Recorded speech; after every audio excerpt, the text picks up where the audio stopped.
Measurement. Click on Browse Image and select the preferred image.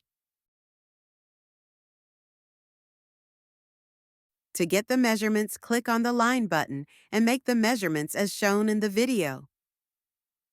You can show and hide text and line to text by clicking on the buttons.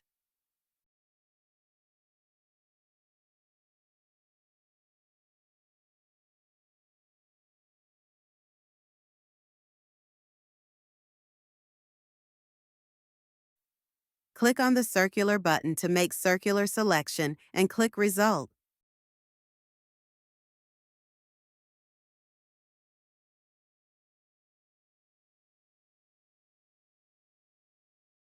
You can write text by clicking on the Text button and change the fonts and size and thickness as shown in the video.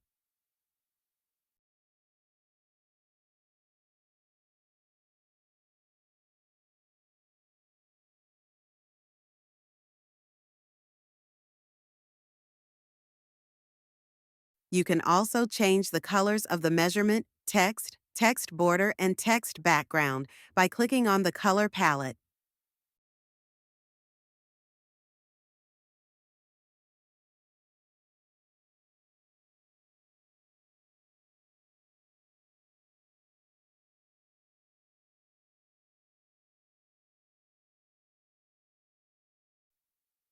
To get the report, click on Report and Generate Report.